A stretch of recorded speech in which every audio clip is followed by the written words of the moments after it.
नमस्कार। आकाशवाणी जयपुर अजमेर से प्रस्तुत हैं प्रादेशिक समाचार।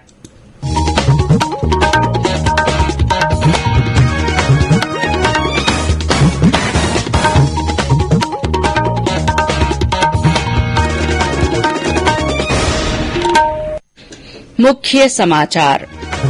केंद्रीय मंत्रिमंडल ने खरीफ फसलों के न्यूनतम समर्थन मूल्य में बढ़ोतरी के प्रस्ताव को मंजूरी दी। भारतीय रिजर्व बैंक ने रेपो रेट में 50 आधार अंक की बढ़ोतरी की।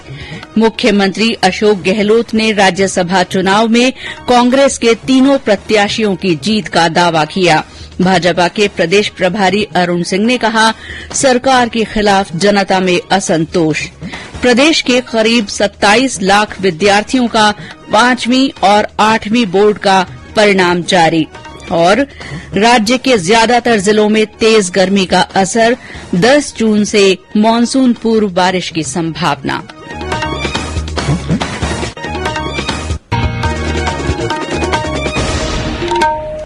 समाचारों के साथ मैं शीला चावला। और अब समाचार विस्तार से। आर्थिक मामलों की मंत्रिमंडलीय समिति ने आज खरीफ फसल सीजन 2022-23 के लिए न्यूनतम समर्थन मूल्य को मंजूरी दे दी है। सूचना और प्रसारण मंत्री अनुराग ठाकुर ने नई दिल्ली में संवाददाताओं को इसकी जानकारी देते हुए बताया कि स्वीकृत दरें उत्पादन के अखिल भारतीय औसत लागत से कम 1.5 गुना बढ़ाई गई हैं। उन्होंने बताया कि पिछले साल की तुलना में इस साल तिल का न्यूनतम समर्थन मूल्य 523 रूपये, मूंग का 480 रूपये, सूरजमुखी के बीज का मूल्य 385 रूपये, तुवर, उड़द और मूंगफली का न्यूनतम समर्थन मूल्य 300 रूपये, मध्यम रेशे की कपास 354 रूपये और लंबे रेशे की कपास 355 रूपये प्रति क्विंटल बढ़ा दिया गया है। श्री ठाकुर ने बताया कि इससे निवेश और उत्पादन में वृद्धि होगी और किसानों को लाभ होगा। उन्होंने कहा कि मोदी सरकार के आने के बाद से कृषि क्षेत्र में व्यापक बदलाव हुआ है। 2014-15 से पहले मात्र गिनी चुनी खरीफ फसलों पर खरीद होती थी, शायद 1-2 के ऊपर, लेकिन बड़ा बदलाव मोदी जी की सरकार आने के बाद हुआ कि बाकी फसलों को भी इसमें जोड़ा गया और किसानों की आय भी बढ़ी। पिछले 8 वर्षों में प्रधानमंत्री नरेंद्र मोदी जी के बीज से बाजार तक दृष्टिकोण के कारण भारतीय कृषि ने नई ऊंचाइयों को छुआ है और सरकार ने किसानों को विभिन्न जोखिमों से बचाने के लिए, आय में वृद्धि करने के लिए और सूचना उनके घर द्वार तक पहुंचाने के लिए ढेरों कदम उठाए हैं। बीज से लेकर मिट्टी की सेहत तक, बीमा से लेकर सिंचाई तक, न्यूनतम समर्थन मूल्य से लेकर बाजारों तक एक व्यापक दृष्टिकोण से हर कदम पर किसानों का सशक्तिकरण हुआ है। भारतीय रिजर्व बैंक ने प्रमुख ब्याज दर यानी रेपो रेट में बदलाव किया है। रेपो रेट 50 आधार अंक की बढ़त के साथ 4.9% हो गई है। रिजर्व बैंक के गवर्नर शक्तिकांत दास ने घोषणा की कि मौद्रिक नीति समिति ने सर्वसम्मति से तत्काल प्रभाव से प्रमुख ब्याज दर में बढ़ोतरी का फैसला किया। रिजर्व बैंक ने मुद्रास्फीति की दर 6.7% और सकल घरेलू उत्पाद की दर 7.2% रहने का अनुमान व्यक्त किया है। उन्होंने कहा कि मुद्रास्फीति को तय लक्ष्य पर लाने के लिए कदम उठाए जा रहे हैं।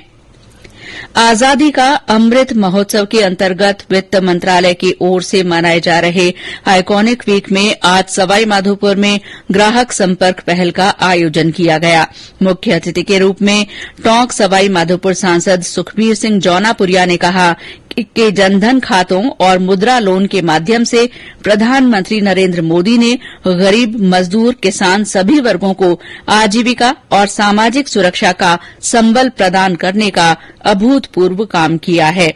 इस मौके पर विभिन्न बैंकों ने लाभार्थियों को ऋण के चेक वितरित किए और उल्लेखनीय कार्य करने वाली शाखाओं और कर्मचारियों को सम्मानित किया गया। आइकॉनिक वीक के तहत आज झुंझुनू में भी कार्यक्रम आयोजित किया गया। इस मौके पर विभिन्न बैंकों ने लाभार्थियों को ऋण के चेक दिए, साथ ही बेहतरीन काम करने वाले बैंक कर्मियों का सम्मान किया गया। आइकॉनिक वीक के तहत बैंकों द्वारा आम जन को जागरूक करने के अलावा ऋण योजनाओं की जानकारी देने सहित अन्य कार्य किए जा रहे हैं। मुख्यमंत्री अशोक गहलोत ने राज्यसभा चुनावों में कांग्रेस के तीनों प्रत्याशियों की जीत का दावा किया है।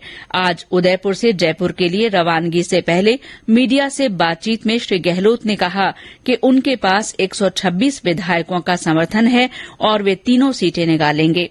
उन्होंने कहा कि उनके विधायक एकजुट हैं और हॉर्स ट्रेडिंग की कोशिश विफल रही है। हमारी पूरी तैयारी है। हमारे पास तो शुरू से ही तीनों सीटों के लिए हमारे पास में जितने हमारे पास 126 जो विधायक जनों का जो हमारे साथ समर्थन है उससे हम तीनों सीटें निकलेंगे। बीजेपी समर्थित उम्मीदवार जो बनाए गए हैं उनको सोचना चाहिए था, जब उनके पास संख्या बल नहीं है तब क्यों उन्होंने ये स्पॉन्सर किया। इसके मायने की हॉर्स ट्रेडिंग करने की मंशा शुरू से ही रही है, इसलिए उन्होंने तीसरा उम्मीदवार खड़ा किया, तब उनके पास पूरी मेजोरिटी है नहीं। एकजुट हमारे लोग विधायक हैं और हमें इस बात का गर्व है कि पहले भी जब क्राइसिस आया था तब भी एकजुट रहे थे, जबकि लोग लालच कितने दिए गए थे। इधर भाजपा के प्रदेश प्रभारी अरुण सिंह आज जयपुर पहुंचे। एयरपोर्ट पर पत्रकारों से बातचीत में उन्होंने कहा कि मुख्यमंत्री अशोक गहलोत कुर्सी बचाने के लिए सारे जतन कर रहे हैं और प्रदेश की जनता उन्हें माफ नहीं करेगी। उन्होंने कहा कि सरकार बार बार बाड़ेबंदी में जा रही है और जनता के मन में भारी असंतोष है।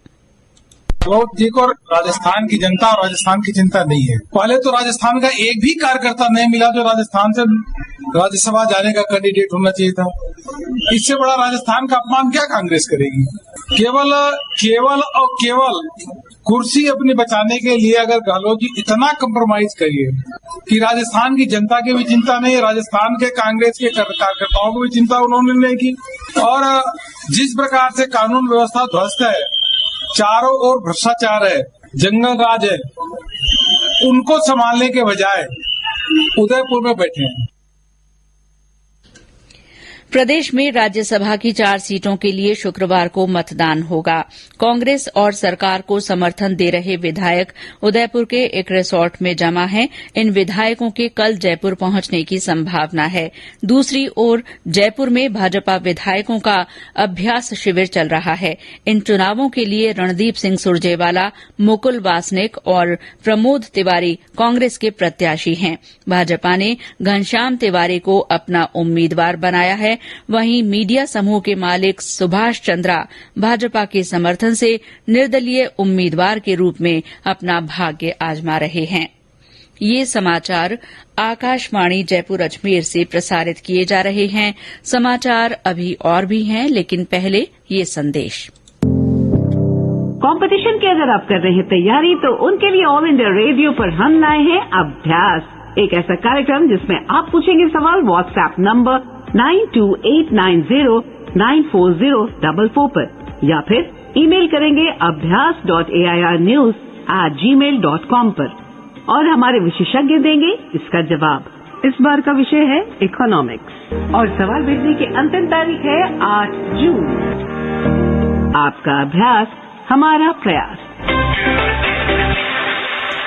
समाचारों में आपका फिर स्वागत है। प्रदेश में करीब 27 लाख विद्यार्थियों का 5वीं और 8वीं कक्षा का परिणाम जारी हो गया है। शिक्षा मंत्री डॉक्टर बीडी कल्ला ने आज उदयपुर से परिणाम घोषित किया।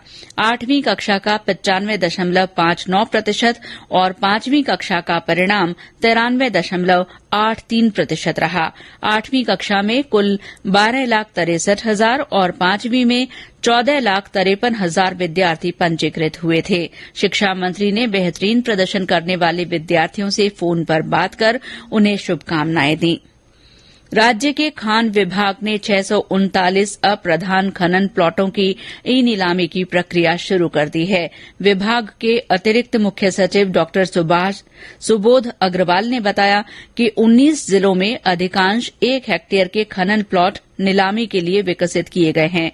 इससे कम पूंजी वाले लोगों की भी खनन गतिविधियों में भागीदारी बढ़ेगी, वहीं स्थानीय स्तर पर रोजगार के अवसर उपलब्ध होंगे। डॉक्टर अग्रवाल ने बताया कि खनन पट्टों की नीलामी केंद्र सरकार के ई पोर्टल के माध्यम से की जाएगी, ताकि नीलामी की प्रक्रिया पारदर्शी तरीके से पूरी हो सके। नीलामी प्रक्रिया 27 जून से शुरू होकर 23 अगस्त तक चलेगी। राज्यपाल कलराज मिश्र माउंट आबू में ग्रीष्मकालीन प्रवास पूरा कर अपने परिवार के साथ आज जयपुर के लिए रवाना हुए। इससे पहले माउंट आबू राजभवन में राज्यपाल को गार्ड ऑफ ऑनर दिया गया। आबू रोड रेलवे स्टेशन पहुंचने पर जिला प्रमुख अर्जुन पुरोहित, सिरोही के जिला कलेक्टर और पुलिस अधीक्षक, स्थानीय जनप्रतिनिधियों और प्रशासनिक अधिकारियों ने उन्हें विदाई दी। राज्यपाल आज रात लगभग 8:30 बजे जयपुर पहुंचेंगे। आपदा प्रबंधन और सहायता विभाग ने अभावग्रस्त घोषित क्षेत्रों में लघु और सीमांत किसानों को अनुदानित दर पर चारा उपलब्ध करवाने के लिए बीकानेर जिले की बज्जू पंचायत समिति की 3 ग्राम पंचायतों में चारा डिपो मंजूर किए हैं। जिला कलेक्टर भगवती प्रसाद कलाल ने ग्राम पंचायत गोकुल के गांव कांधरली और रणजीतपुरा तथा ग्राम पंचायत राववाला के गांव अखुसर में चारा डिपो मंजूर किए जाने की जानकारी दी। प्रदेश में गर्भवती महिलाओं को प्रसव से पहले गुणवत्तापूर्ण जांच सुविधा देने के लिए कल प्रधानमंत्री सुरक्षित मातृत्व अभियान आयोजित किया जाएगा। अभियान के तहत सभी जिला अस्पतालों, सामुदायिक और प्राथमिक स्वास्थ्य केन्द्रों पर विभिन्न कार्यक्रम होंगे। इस दौरान जटिल अवस्था वाली गर्भवती महिलाओं की पहचान कर उनका विशेष ध्यान रखा जाएगा। पुलिस ने SSC combined higher secondary level परीक्षा के दौरान अलवर के एक परीक्षा केन्द्र पर अन्य परीक्षार्थियों के स्थान पर डमी अभ्यर्थी के रूप में परीक्षा दे रहे एक युवक को गिरफ्तार किया है। इसके पास से फर्जी आधार कार्ड और प्रवेश पत्र बरामद किया गया। अलवर पुलिस अधीक्षक तेजस्विनी गौतम ने बताया कि हरियाणा का ये युवक मूल परीक्षार्थियों से 25-25 हजार रूपये लेकर 2 अलग अलग पारियों में उनके स्थान पर परीक्षा दे रहा था। राज्यसभा चुनाव के लिए उदयपुर के रिसोर्ट में ठहरे आपदा राहत और प्रबंधन मंत्री गोविंद राम मेघवाल से 70 लाख रुपए की फिरौती मांगी गई है। धमकी देने वाले ने खुद को लॉरेंस गैंग के संगठन student organisation of Punjab university का मेंबर बताया। फिरौती नहीं देने पर उनके बेटे सहित पूरे परिवार को जान से मारने की धमकी दी गई है। ये कॉल मलेशिया के आईएसडी कोर्ट से आया है। पुलिस की साइबर टीम इसकी पड़ताल में जुटी है। राज्य समाज कल्याण बोर्ड की अध्यक्ष डॉ अर्चना शर्मा ने आज सवाईमाधोपुर जिले का दौरा किया। पत्रकारों से बातचीत में उन्होंने कहा कि सरकार की ओर से निम्न वर्ग के सभी लोगों के लिए सामाजिक न्याय और अधिकारिता विभाग की ओर से चलाई जा रही योजनाओं के बेहतर क्रियान्वयन के प्रयास किए जा रहे हैं। उन्होंने सवाईमाधोपुर में सामाजिक संगठनों तथा सामाजिक न्याय और अधिकारिता विभाग द्वारा आयोजित कार्यक्रमों में भाग लिया। और अब मौसम। प्रदेश में ज्यादातर स्थानों पर गर्मी के तेवर तीखे बने हुए हैं। धौलपुर और हनुमानगढ़ में पारा 46 डिग्री सेल्सियस को पार कर गया। कई अन्य स्थानों पर भी तेज लू और गर्मी का असर रहा। इस बीच 10 जून से मानसून पूर्व की बारिश होने की संभावना है। मौसम केंद्र नई दिल्ली से जारी अनुमान के अनुसार कोटा और उदयपुर संभाग के 7 जिलों में 10 और 11 जून को प्री मानसून बारिश हो सकती है। और अंत में मुख्य समाचार एक बार फिर। केंद्रीय मंत्रिमंडल ने खरीफ फसलों के न्यूनतम समर्थन मूल्य में बढ़ोतरी के प्रस्ताव को मंजूरी दे दी है। भारतीय रिजर्व बैंक ने रेपो रेट में 50 आधार अंक की बढ़ोतरी की है। मुख्यमंत्री अशोक गहलोत ने राज्यसभा चुनाव में कांग्रेस के तीनों प्रत्याशियों की जीत का दावा किया है। भाजपा के प्रदेश प्रभारी अरुण सिंह ने कहा कि राज्य सरकार के खिलाफ जनता में असंतोष है। प्रदेश के करीब 27 लाख विद्यार्थियों का 5वीं और 8वीं बोर्ड का परिणाम जारी हो गया है। और राज्य के ज्यादातर जिलों में तेज गर्मी का असर बना हुआ है। 10 जून से मानसून पूर्व बारिश की संभावना है। इसी के साथ प्रादेशिक समाचार बुलेटिन समाप्त हुआ। नमस्कार।